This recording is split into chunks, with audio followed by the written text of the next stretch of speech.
Good evening. It is Thursday, let me check, it is April 9th. This is Mrs. Bloom, and I am reading Artemis Fowl by Eoin Colfer. We are in Chapter 7 entitled Mulch. Remember, Mulch is a kleptomaniac dwarf who has been commandeered by Commander Root to try and help with breaking Holly Short out. As we pick up, Mulch has gas, and it's ready to explode. Not good. So here we go, Chapter 7. Artemis was glued to the monitors. This was the time when things traditionally went wrong for kidnappers. The third quarter of operations. Having been successful thus far, the abductors tended to relax, light up a few cigarettes, get chatty with their hostages. Next thing they knew, they were flat on their faces with a dozen guns pointed at the backs of their heads. Not Artemis Fowl. He didn't make mistakes. No doubt the fairies were reviewing the tapes of their first negotiating session, searching for anything that would give them a way in. Well, it was all there, right? And all they had to do was look, buried just deep enough to make it look accidental. It was possible that Commander Root would try another ruse. He was a wily one, no doubt about it. One would not take kindly to being bested by a child. He would bear watching. The mere thought of Root gave Artemis the shivers. He decided to check again. He inspected the monitors. Juliet was still in the kitchen, scrubbing at the sink, washing vegetables. Captain Short was on her bunk, quiet as a grave. No more bed banging. Perhaps he'd been wrong about her. Perhaps there was no plan. Butler stood at his post outside Holly's cell. Odd. He should have been on his rounds by now. Artemis grabbed a walkie-talkie. Butler? Roger, base. Receiving. Shouldn't you be on your rounds? There was a pause. I am, Artemis, patrolling the main landing, coming up on the safe room. I'm waving at you right now. Artemis glanced at the landing cameras, deserted, from every angle. Definitely no waving manservant. He studied the monitors, counting under his breath. There, every 10 seconds a slight jump, on every screen. A loop! He cried, jumping from his chair. They're feeding us a loop! Over the speaker he could hear Butler's pace quickening to a run. The safe room! Artemis' stomach dropped into a queasy hell. Duped! He, Artemis Fowl, had been duped, even though he'd known it was coming. Inconceivable! It was arrogance that had done it, his own blinding arrogance, and now the entire plan could collapse around his ears. He switched the walkie-talkie to Juliet's band. It was a pity now that he'd taken the house's intercom offline, but it didn't operate on a secure frequency. Juliet? Receiving. Where are you right now? In the kitchen, wrecking my nails on this grater. Leave it, Juliet. Check on the prisoner. But Artemis, the carrot sticks will dry out. Leave it, Juliet, shouted Artemis. Drop everything and check on the prisoner. Juliet obediently dropped everything, including the walkie-talkie. She'd sulked for days now. Never mind. There was no time to worry about a teenage girl's bruised ego. He had more important matters to tend to. Artemis depressed the master switch on the computerized surveillance system. His only chance of purging the loop was a complete reboot. After several agonizing moments of screen snow, the monitors jumped and settled. Things were not as they had seemed only seconds before. There was a grotesque thing in the safe room. It had apparently discovered the secret compartment. Not only that, but it had managed to open the whisper lock. Amazing. Butler had it covered, though. He was sneaking up behind the creature, and any moment now the intruder would find himself nose down in the carpet. Artemis switched his attention to Holly. The elf was back to bed banging, slamming the frame down over and over as though she could... It hit Artemis then, like a blast from a water cannon. If Holly had somehow smuggled an acorn in there, then 1 square centimeter of ground would be enough. If Juliet had left that door open... Juliet! He shouted into the walkie-talkie. Juliet, don't go in there! But it was useless. The girl's walkie-talkie lay buzzing on the kitchen floor, and Artemis could only watch helplessly as Butler's sister strode toward the cell door, muttering about carrots. The safe room! Exclaimed Butler, quickening his pace. His instinct was to go all guns blazing, but training took over. Fairy hardware was most definitely superior to his own, and who knew how many barrels were aimed at the other side of the door right now. No, caution was definitely the best part of valor in this particular situation. He placed a palm against the wood, feeling for vibration. Nothing, no machinery then. Butler curled his fingers around the knob, twisting gently. With his other hand he drew a Sig Sauer automatic from his shoulder holster. No time to fetch the dart rifle. He would have to shoot to kill. The door swung open noiselessly, as Butler knew it would, having oiled every hinge in the house himself. Before him was, well, to be honest, Butler wasn't sure what it was. If he didn't know better, that is, at first glance, he could have sworn that the thing resembled nothing more than an enormous, quivering... Suddenly the thing exploded. jettisoning an amazing amount of tunnel waste directly at the unfortunate manservant. It was like being battered with 100 sledgehammers simultaneously. Butler was lifted bodily and flung against the wall. As he lay there, consciousness slipping away from him, he prayed that Master Artemis hadn't managed to capture the moment on video. Holly was weakening. The bed frame was nearly twice her body weight, and the ridges were tearing cruel welts in her palms, but she couldn't stop now, not when so much was so close. She slammed the post into the concrete again. A cloud of gray spiraled around her legs. Any second now, Fowl would tumble to her plan, and she'd get the hypodermic treatment again. But until then, she gritted her teeth against the pain, heaving the bed frame to knee height. Then she saw it, a sliver of brown among the gray. Could it be true? Pain forgotten, Captain Short dropped the bed, sinking quickly to her knees. There was indeed a small patch of earth poking through the cement. Holly fumbled from the acorn from her boot, clasping it tightly in bloody fingers. "I return you to the earth," she whispered, worming her fist into the tiny space, "and claim the gift that is my right." Nothing happened for a heartbeat, perhaps two. Then Holly felt the magic rush up her arm like a jolt from an electrified troll fence. The shock sent her spinning across the room. For a moment the world swirled in disconcerting kaleidoscope of color, but when it settled, Holly was no longer the defeated elf she'd been. "Right, Master Fowl," she grinned, watching the blue sparks of fairy magic seal her wounds. "Let's see what I have to do to get your permission to leave this place." "Drop everything," Juliet sulked. "Drop everything and check the prisoner." She flicked blonde tresses expertly over her shoulder. "You must think I'm his maid or something." She hammered on the cell door with the flat of her hand. "I'm coming in now, fairy girl, so if you're doing anything embarrassing, please stop." Juliet punched the combination into the keypad. "And no, I don't have your vegetables or your washed fruit, but it's not my fault. Artemis insisted I come right down." Juliet stopped talking because there was nobody listening. She was preaching to an empty room. She waited for her brain to pass on an explanation. Nothing came. Eventually, the notion to take another look filtered down. She took a tentative step into the concrete cube. Nothing, only a slight shimmering in the shadows. Like a mist. It was probably those stupid glasses. How were you supposed to see anything wearing mirrored sunglasses underground? And they were so 90s, they weren't even retro yet. Juliet glanced guiltily at the monitor. Just a quick peek. What harm could it do? She whipped up the frames, sending her eyeballs spinning around the room. In that instant, a figure materialized before her, just stepped out of the air. It was Holly. She was smiling. "Oh, it's you. How did you—" The fairy interrupted with a wave of her hand. "Why don't you take those glasses off, Juliet? They really don't suit you." She's right, thought Juliet, and what a lovely voice, like a choir all on its own. How could you argue with a voice like that? Sure, caveman glasses off. Cool voice, by the way. Do-re-mi and all that. Holly decided not to try deciphering Juliet's comments. It was hard enough when the girl was in full control of her brain. "Now, a simple question." "No problem, what a great idea." "How many people are in this house?" Juliet thought. One and one.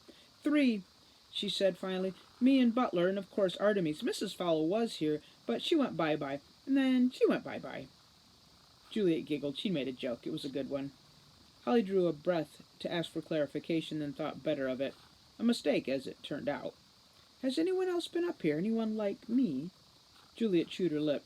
"There was one little man in a uniform, like yours. Not cute, though. Not one bit. Just smoked and shouted and had a cigar. Terrible complexion. Red as a tomato." Holly almost smiled. Rude had come himself. No doubt the negotiations had been disastrous. "No one else?" "Not that I know of. If you see that man again, tell him to lay off the red meat. It's just a coronary waiting to happen." Holly swallowed a grin.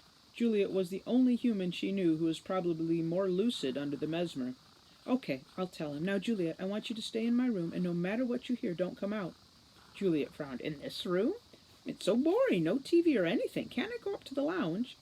"No, you stay here. Anyway, they've just installed a wall television, cinema size, wrestling 24 hours a day."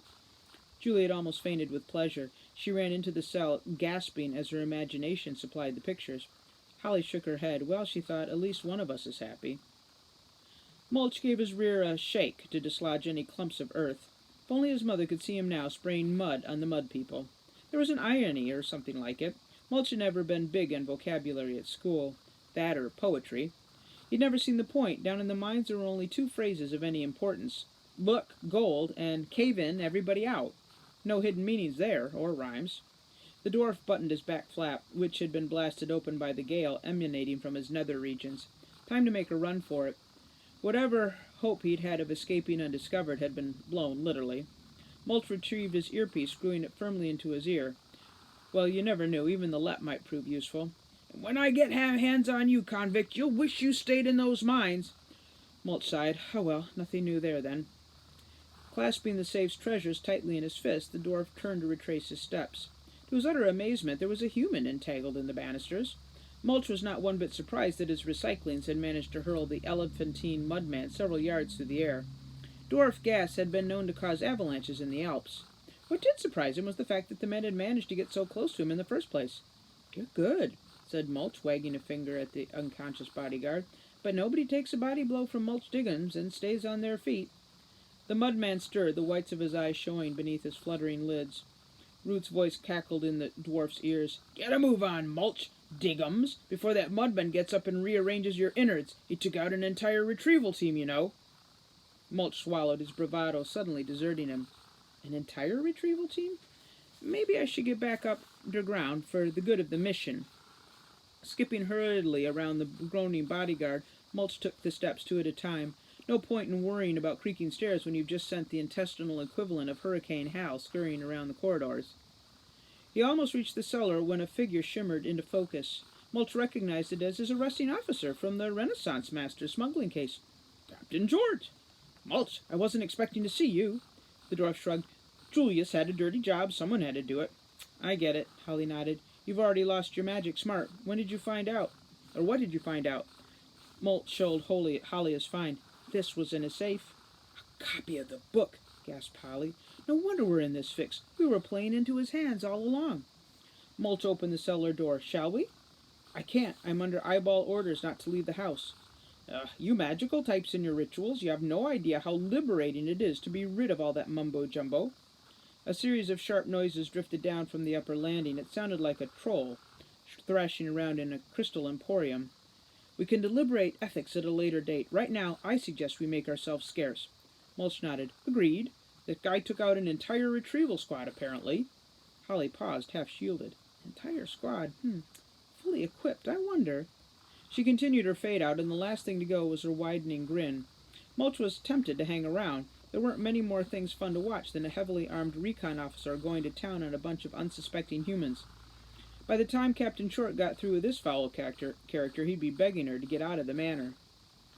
The Fowl character in question was watching it all from the surveillance room. There was no denying it. Things were not good at all, but certainly not irredeemable. There was hope.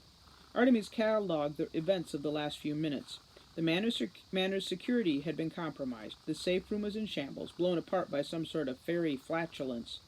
Butler lay unconscious, possibly paralyzed by the same gaseous anomaly. His hostage was loose in the house, her fairy powers restored. There was an unsightly creature in leather pants burrowing holes beneath the foundations with no apparent regard for fairy commandments, and the people had retrieved a copy of the book, one of several copies as it happened, including one in a Swiss vault. Artemis' finger combed an errant strand of dark hair. He would have to dig very deep to uncover the good in this particular scenario. He took several deep breaths, finding his chi, as Butler had taught him. After several moments' contemplation, he realized that these factors meant little to the overall strategies of both sides. Captain Short was still trapped in the manor, and the time stoppage period was running out. Soon the LEP would have no option but to launch their biobomb, and that was when Artemis Fowl would unveil his coup de grace. Of course, the whole thing depended on Commander Root. If Root was as intellectually challenged as he looked, it was quite possible the entire scheme would collapse around his ears. Artemis hoped fervently that someone on the ferry team had the wit to spot the blunder he'd made during the negotiation. Mulch unbuttoned his back flap. Time to suck some dirt, as they said in the mines. The trouble with dwarf tunnels was that they were self-sealing, so that if you had to go back the way you came, there was a whole new burrow to be excavated. Some dwarves retraced their steps exactly, chewing through the less compact and pre-digested dirt. Mulch preferred to dig a fresh tunnel. For some reason, eating the same dirt twice didn't appeal to him. Unhinging his jaw, the dwarf positioned himself torpedo-like through the hole in the floorboards. His heart calmed immediately as the scent of minerals filled his nostrils. Safe he was safe. Nothing could catch a dwarf underground, not even a scalian rockworm. That was, of course, if he managed to get underground. 10 very powerful fingers gripped Mulch by the ankles. This wasn't the dwarf's day. First warp face, now this homicidal mania. Some humans never learn. usually mud people. Go, he mumbled, unhinged jaw flapping uselessly. Not a chance, came the reply. The only way you're leaving this house is in a body bag. Mulch could feel himself being dragged backward. This human was strong. There weren't many creatures that could dislodge a dwarf with a grip on something. He scrabbled in the dirt, cramming handfuls of wine-impregnant clay into his cavernous mouth. There was only one chance. Come on, you little goblin! Out of there! Goblin? Mulch would have been indignant had he not been busy chewing clay to eject at his enemy. The human stopped talking. Possibly he'd noticed the flap and probably what was behind it. No doubt what happened in the safe room was coming back to him. Oh. What would have been followed the O is anyone's guess, but I'd be bet to be willing it wouldn't have been dearie me. As it happened, Butler never had time to finish his explicative because he wisely chose that moment to relinquish his grip. A wise choice indeed, because it was coincided with the instant Mulch decided to launch his earthen offensive. A lump of compacted clay sped like a cannon directly at the spot where Butler's head had been barely a second previously. Had it still occupied that space, the impact would have separated it from Butler's shoulders, an ignoble end for a bodyguard of his caliber. As it was, the soggy missile barely grazed his ear. Nevertheless, the force was sufficient to spin Butler like an ice skater, landing him on his rump for the second time in as many minutes. By the time his vision had settled, the dwarf had disappeared into a maelstrom of churning muck. Butler decided not to attempt pursuit. Dying below ground was not very high on his things-to-do list. But there will be another day, Fairy, he thought grimly. And there was to be, but that's another story. Mulch's momentum propelled him underground. He'd gone several yards along the loamy vein before he realized no one was following. Once the taste of dirt had settled his heart rate, he decided it was time to implement his escape plan. The dwarf altered his course, chewing his way around the rabbit warren he noted earlier. With any luck, the centaur hadn't run a seismology test on the manor grounds, or his ruse might be discovered. He'd just have to bank on the fact that they had more important things to worry about than a missing prisoner. There shouldn't be any problem deceiving Julius, but the centaur, he was a smart one. Mulch's internal compass steered him true, and within minutes he could feel the gentle vibrations of the rabbits loping along their tunnels. From here on, timing was crucial if the illusion was to be effective. He slowed his digging rate, poking the soft clay gently until his fingers reached the tunnel wall. Mulch was careful to look the other way, because whatever he saw would be showing up on the view screen back at LEP headquarters. Laying his fingers on the tunnel floor like an upturned spider, Mulch waited. It didn't take long. In seconds he felt the rhythmic thump of an approaching rabbit. The instant the animal's hind legs brushed the trap, he tightened his powerful digits around its neck. Poor animal never had a chance. Sorry, friend, thought the dwarf. If there was any other way...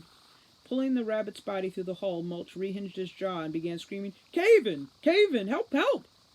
Now for the tricky bit. With one hand, he agitated the surrounding earth, bringing showers of it crumbling down on his head. With the other hand, he popped the iris cam out of his left eye and slid it into the rabbits. Given the almost total darkness and the landfall confusion, it would be almost impossible to see the switch. Julius, please, help me. Mulch, what's happening? What's your status? What's my status? Thought the dwarf incredulously. Even in times of supposed crisis, the commander couldn't abandon his precious protocol. Ugh! The dwarf dragged his final scream out, petering into a gargle. A bit melodramatic, perhaps, but Mulch could never resist theatrics. With a last regretful glance at the dying animal, he unhinged his jaw and finned off to the southeast. Freedom beckoned. And so ends Chapter 7, with Mulch escaping. Holly has her magic back, and we'll see what happens next with Artemis tomorrow night. Have a good evening. Good night.